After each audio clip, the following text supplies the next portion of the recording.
സാമുദായിക സംഘടനകളാണോ കോൺഗ്രസിന്റെ സമവാക്യങ്ങളും നേതൃത്വവും തീരുമാനിക്കേണ്ടത് എന്ന ചോദ്യം അവിടെ നിൽക്കുന്നു. അതിലപ്പുറം നീങ്ങാൻ കോൺഗ്രസ് ധൈര്യപ്പെട്ടിട്ടുണ്ടോ എന്ന ചോദ്യവും അവിടെ നിൽക്കുകയാണ്. ആ റോഷിപാലിലേക്ക്, റോഷിപാൽ, ഇപ്പോൾ കോൺഗ്രസ് സമവാക്യം മാറുന്നു എന്ന രൂപത്തിലേക്കൊക്കെ കാര്യങ്ങൾ എത്തിക്കഴിഞ്ഞു എന്ന് പറയാനാകുമോ? ഇപ്പോൾ രമേശ് ചെന്നിത്തല സ്വയം തന്നെ ഞാൻ എല്ലാവർക്കും സ്വീകാര്യൻ എന്ന രൂപത്തിൽ സ്വയം പ്രത്യക്ഷപ്പെടുകയായിരുന്നു. രമേശ് ചെന്നിത്തല അങ്ങനെ പ്രത്യക്ഷപ്പെടുമ്പോൾ രമേശ് ചെന്നിത്തലയ്ക്ക് പാർട്ടിക്കകത്ത് എത്രത്തോളം അതിൽ പിന്തുണ ലഭിക്കുന്നുണ്ട് എന്നുള്ളതാണല്ലോ ഏറ്റവും പ്രധാനപ്പെട്ട ചോദ്യം.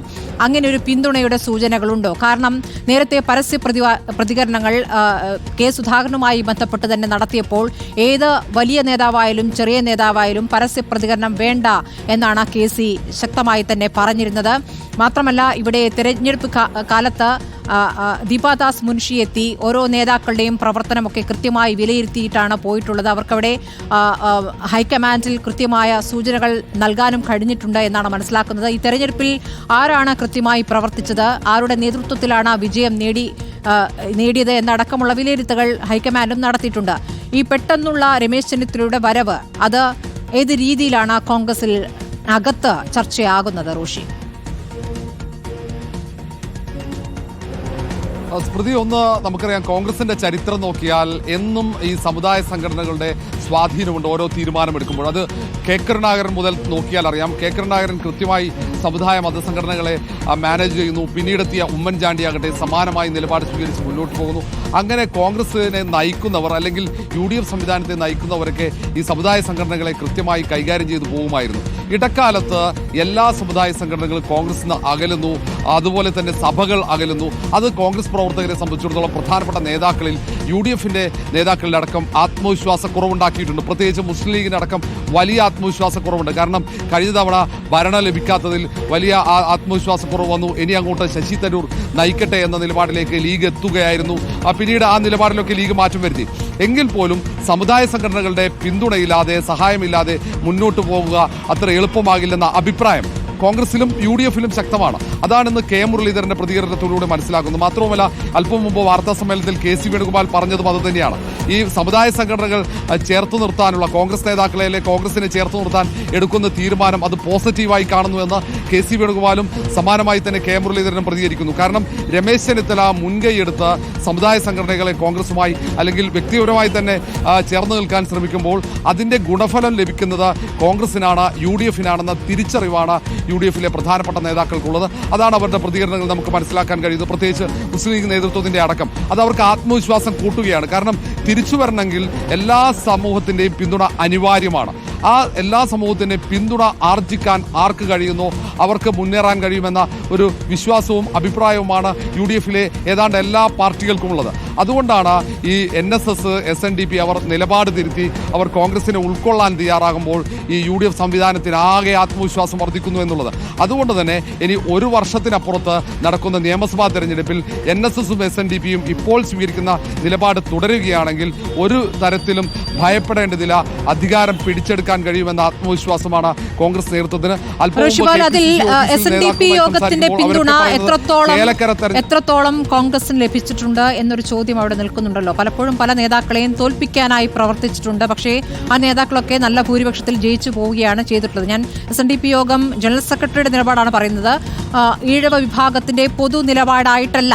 അപ്പോൾ സമുദായ നേതൃത്വം പറയുന്നത് എത്രത്തോളം സമുദായം കേൾക്കുന്നു എന്നൊരു ചോദ്യം കൂടി അവിടെ ഉണ്ടല്ലോ.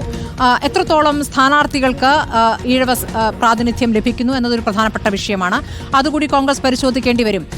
NSSന്റെ കാര്യം ശരിയാണ്. NSS എല്ലാ കാലത്തും UDFിനൊപ്പം നിൽക്കുന്നു. NSSന്റെ നിലപാട് അത് സ്വാധീനമായി കോൺഗ്രസിൽ നിൽക്കുകയും ചെയ്യും. അത് ഒരു പേര് നിർദ്ദേശിച്ചാൽ അത് തള്ളിക്കളയാൻ പറ്റാത്ത ഒരു സാഹചര്യം ഒരുപക്ഷെ കോൺഗ്രസിനെ സംബന്ധിച്ചുണ്ടാകും. പക്ഷേ SNDP യോഗം ഇപ്പോൾ കൈവിട്ട് നടത്തിക്കൊണ്ടിരിക്കുന്ന വെള്ളാപ്പള്ളിയുടെ പ്രതികരണങ്ങൾ ഇതൊക്കെ കോൺഗ്രസ് എത്രത്തോളം സ്വീകരിക്കുന്നു? റോഷിബ,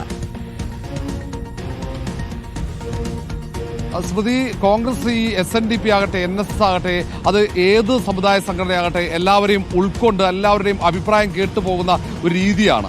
ആ രീതിയിൽ മാറ്റം വരുത്താൻ സാധ്യതയില്ല എന്നാണ് നേതാക്കളുടെ പ്രതികരണത്തിലൂടെ മനസ്സിലാക്കുന്നത്. പ്രത്യേകിച്ച് പ്രതിപക്ഷ നേതാവ് വി ഡി സതീശൻ തന്നെ മുൻകാല നിലപാടുകൾ തിരുത്തി നിലപാട് മയപ്പെടുത്തുമ്പോൾ തന്നെ അതിന്റെ സൂചനയാണ്. കാരണം അത് വി ഡിയുടെ നിലപാട് മാത്രമല്ല, V D U D F സംവിധാനത്തെ നയിക്കുമ്പോൾ, യു ഡി എഫിന്റെ ചെയർമാനായി നിൽക്കുമ്പോൾ അത് വി ഡിയുടെ വ്യക്തിപരമായ നിലപാടിനപ്പുറത്തേക്ക് വി ഡിക്ക് സ്വാഭാവിക സമ്മർദ്ദമുണ്ടാകും മുൻ നിലപാട് തിരുത്താൻ. കാരണം യു ഡി എഫ് ഇനി തെരഞ്ഞെടുപ്പിനെ അഭിമുഖീകരിക്കുകയാണ്. ആ രണ്ട് തെരഞ്ഞെടുപ്പാണ്, തദ്ദേശ തെരഞ്ഞെടുപ്പ്.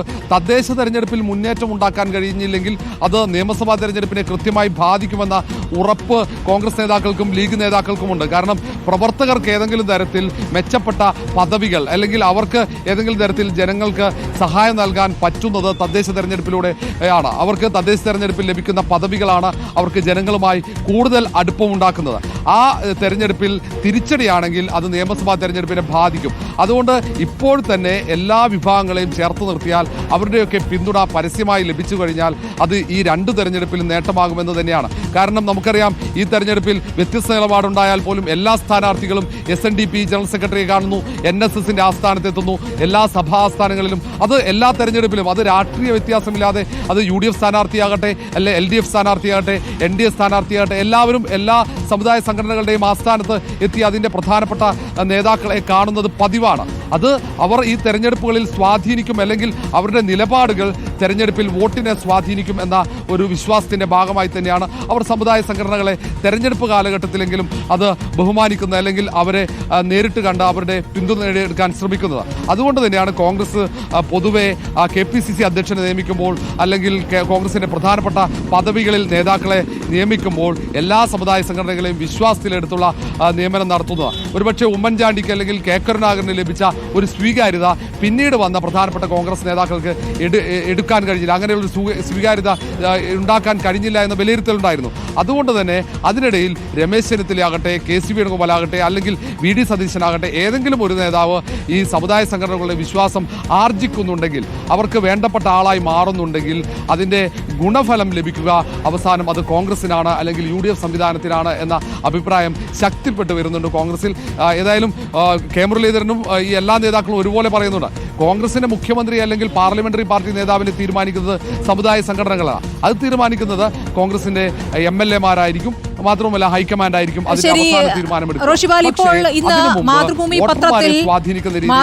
പത്രത്തിൽ വന്നിരിക്കുന്ന ഒരു വാർത്തയുണ്ട്, എത്രത്തോളം അത് സ്ഥിരീകരിക്കാനാകുന്നുണ്ടെന്നുള്ള അറിയേണ്ടതുണ്ട്. ഈ BDJS UDF-ലേക്ക് പോകാൻ ആഗ്രഹിക്കുന്നു എന്നൊരു വാർത്ത കാണുന്നു. BDJS-ൽ ഒരു വലിയ വിഭാഗത്തിന് തന്നെ ഇപ്പോൾ NDA മുന്നണിയിൽ നിന്നുകൊണ്ട് ഗുണമില്ല എന്ന വിലയിരുത്തൽ. പക്ഷേ അത് തുഷാർ വെള്ളാപ്പള്ളിക്ക് അതിനോട് അനുകൂലമായ സമീപനമില്ല. കാരണം തുഷാർ വെള്ളാപ്പള്ളിക്ക് മോദിയുമായും അമിത്ഷായുമായും നല്ല ബന്ധം. പക്ഷേ ഒരു പാർട്ടിയായി രൂപപ്പെടുമ്പോൾ ആ പാർട്ടിക്ക് ഒരു വളർച്ചയുണ്ടാകുന്നില്ല NDA-യിൽ നിന്നിട്ട് എന്നൊരു വിലയിരുത്തൽ. അപ്പോൾ അങ്ങനെയുള്ള ചർച്ചകൾ കൂടി മുന്നോട്ടിട്ട് വെച്ചിട്ടാണോ വെള്ളാപ്പള്ളി ഇപ്പോൾ ഇങ്ങനെ നേതാവിന്റെ കാര്യത്തിൽ ഒരു വിലപേശലിലേക്ക് എന്ന രൂപത്തിലുള്ള പ്രതികരണത്തിലേക്ക് പോകുന്നതെന്ന് കൂടി സംശയിക്കേണ്ടി വരും റോഷിപാൽ. സ്മൃതി, അങ്ങനെയൊക്കെ വിലയിരുത്തും. കാരണം കേരളത്തിൽ ഒന്നുകിൽ UDF അല്ലെങ്കിൽ LDF രണ്ട് മുന്നണികളോട് ചേർന്നതല്ലെങ്കിൽ അധികാരത്തോട് എത്താൻ കഴിയില്ല എന്ന നല്ല ബോധ്യം എല്ലാവർക്കുമുണ്ട്. അതുകൊണ്ട് തന്നെ തുടക്കത്തിലൊക്കെ LDF-മായി അല്ലെങ്കിൽ UDF-മായി ചേർന്ന് നിൽക്കണമെന്ന അഭിപ്രായം BDJS-ൽ ഉണ്ടായിരുന്നു. പക്ഷേ അതിന്റെ പ്രധാനികളായ തുഷാർ വെള്ളാപ്പള്ളിയാകട്ടെ, അതിന്റെ ആശയം നൽകുന്നത്, അതിന് വഴി തുറന്നിട്ട് കൊടുക്കുന്ന വെള്ളാപ്പള്ളിയാകട്ടെ, എല്ലാം BJP-യോട് ചേർന്ന് നിൽക്കട്ടെ. വെള്ളാപ്പള്ളി വ്യത്യസ്തമായ അഭിപ്രായം പരസ്യമായി സ്വീകരിക്കുമെങ്കിലും BJP-ക്കും സ്വീകാരനായ ഒരു നേതാവായി വെള്ളാപ്പള്ളി മാറുന്നുണ്ടായിരുന്നു. LDF-ന് അനുകൂലമായി പരസ്യ നിലപാട് സ്വീകരിക്കുമ്പോഴും തുഷാർ നേരെ മറിച്ച് NDA-ക്ക് അനുകൂലമായി നിലപാട് സ്വീകരിച്ചു, BDJS-നെ NDA പാളയത്തിൽ കെട്ടി. പക്ഷേ ഇത് എത്ര കാലം അതിന്റെ അണികളെ ഇങ്ങനെ NDA-യിൽ കെട്ടി നിർത്തി കൊണ്ടുപോകാൻ പറ്റും എന്നുള്ള ചോദ്യമാണ്. അതുകൊണ്ടാണ് അവിടെ ഇങ്ങനെ ഒരു വ്യത്യസ്തമായ ഓപ്ഷൻ കൂടി അവിടെ ചർച്ചയാകുന്നത്, UDF-ലേക്ക് പോയാലോ. കാരണം സർക്കാരിനെതിരെയുള്ള വലിയ ജനവികാരം അത് UDF-ന് അനുകൂലമാകും അടുത്ത നിയമസഭാ തെരഞ്ഞെടുപ്പിൽ എന്ന ഒരു ചർച്ച ഇപ്പോൾ തന്നെ രൂപപ്പെട്ടു കഴിഞ്ഞു. ആ ചർച്ച രൂപപ്പെട്ടതോടെയാണ് ഇങ്ങനെ സമുദായ സംഘടനകളിൽ ഓരോ ഗ്രൂപ്പുകളിലും അവരുടെ അഭിപ്രായ പ്രകടനങ്ങളിൽ മാറ്റം വരുന്നത് എന്ന വിലയിരുത്തലുമുണ്ട്. ഏതായാലും ഇനി അങ്ങോട്ടുള്ള ദിവസങ്ങളിൽ ഈ അഭിപ്രായങ്ങൾ വീണ്ടും സജീവ ചർച്ചയാകും എന്നതാണ് ഏറ്റവും പ്രധാനപ്പെട്ടത്. ഉറപ്പായും കൂടുതൽ പ്രതികരണങ്ങളും അതിനനുസരിച്ച് വന്നുകൊണ്ടേയിരിക്കും. റോഷിപാലും